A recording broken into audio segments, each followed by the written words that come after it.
नमस्कार मित्रांनो, आज दिनांक 2 सप्टेंबर 2024 आज पोळा उत्सव आहे आणि सगळीकडे बघा आम्ही लातूरमध्ये आहे, तरी पण ह्या एवढ्या मोठ्या लातूर शहरामध्ये कशा पद्धतीने पोळा साजरा केला जातो. पण खरंच पोळा साजरा आपण एक दिवस फक्त करून चालेल का? शेतामध्ये राबराब राबणारे बैल असतील, गाई असतील, आपण त्यांना एका दिवशी त्यांचा मान सन्मान करतो, पण अन्य दिवशी काय होतंय आपण त्यांच्याकडे लक्ष देत नाहीये. बैल म्हातारा झाला की आपण त्याला काय करतो, खटकाकडे विकतो. शेतकरी आणि त्या बैलाचं जे नातं आहे ते नातं म्हणजे खूप जीवापाड एकमेकाला जपलेलं असतं. शेतकऱ्याने त्या बैलाला उन्हाळा असेल, त्याच्यामध्ये वेगवेगळं खाद्य असेल, पेंड असेल किंवा हिरवा चारा असेल, हे सगळं चारून त्या बैलाला लहानाचं मोठं केलेलं असतं आणि बैलाने सुद्धा त्याचं ऋण फेडलेलं असतं. आपल्याही घरामध्ये असेच वृद्ध माता पिता असतात, त्यांनी लहानपणापासून आपल्या लहान मुलांना वाढवलेलं असतं, मोठं केलेलं असतं आणि मुलं मात्र आईवडिलांना म्हातारपणात कशा पद्धतीने घराच्या बाहेर ढकलतात. त्याचा एक लेसन आम्हाला पाखऱ्या नावाचा होता.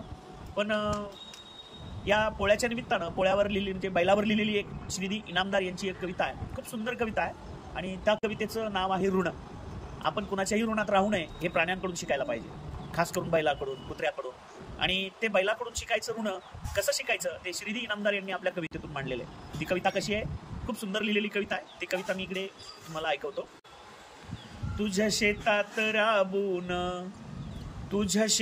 राबून माझी सरली हयात, नको करू हे टाळणी आता उतार वयात, नको करू हे टाळणी आता उतार वयात.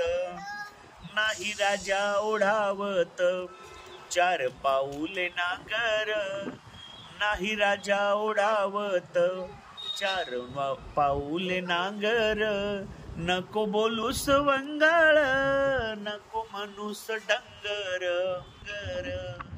माझ्या ऐन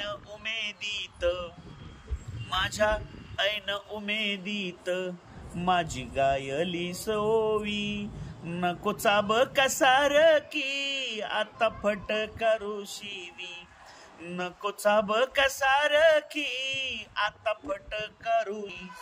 माझा घालवयाशीन कधी चारलास गुळ, कधी घातलीस झुळ, कधी घातलीस माळ. अशा गोड आठवणी. आता बैल म्हातारा झालेला आहे आणि म्हातारा झालेला बैल त्या शेतकऱ्याला म्हणतोय, अशा गोड आठवणी त्यांचे करीत रवंथ, मला मरण येऊ दे तुझे कुशल चिंतित, मला मरण येऊ दे तुझे कुशल चिंतित.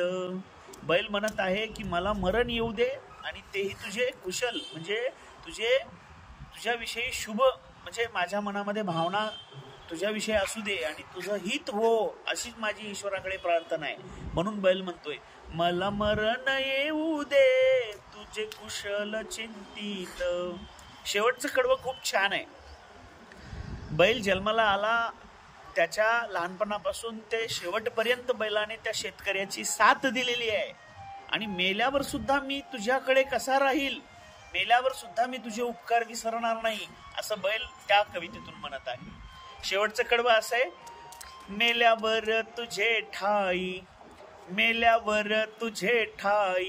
पुन्हा एकदा रुजू दे, माझ्या कातड्याचे जोडे तुझ्या पायात वाजू दे, माझ्या कातड्याचे जोडे तुझ्या पायात वाजू दे.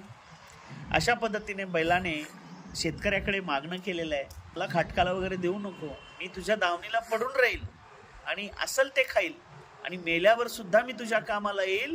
माझं जे अंगावरचं कातडं आहे ते कातडं तू काढ आणि त्या कातड्याचे, माझ्या त्वचेचे तू उन्हात घाल आणि त्याच्यापासून तुझ्या पायामध्ये लागणारे जे काही जोडे आहेत, म्हणजे बूट आहेत, चप्पल आहेत, माझ्या कातड्याचे जोडे तुझ्या पायात वाजू दे बळीराजा, पण मला काही तू खाटकाला वगैरे विकू नको. अशा पद्धतीने ऋण व्यक्त केलेले बैलाने शेतकऱ्याकडे. म्हणून मायबाप जनतेला माझी विनंती आहे की बैलाला कापणं किंवा म्हातारा झाल्यानंतर खाटकाला देणं हे कृपया बंद करा. तो किती खातो यापेक्षा तो कसं आपल्याकडे राहिला आणि त्याला आपण कसं सांभाळलं पाहिजे हे आपण ठरवलं पाहिजे.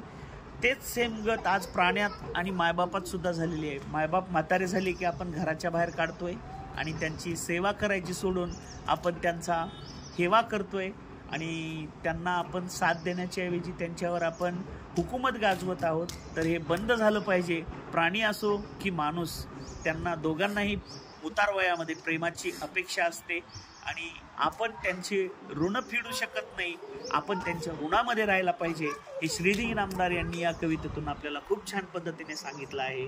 कविता पोळ्यावरची आहे, पण ही कविता फक्त पोळ्याच्या दिवशी म्हणून चालणार नाही. तर आपण प्रत्येक दिवशी या कवितेचं स्मरण करून या प्राण्यांची आणि आपल्या घरातल्या वृद्ध मातापित्याची आपण अशाच पद्धतीने काळजी घेतली पाहिजे. त्यांच्यावर आपण प्रेम केलं पाहिजे.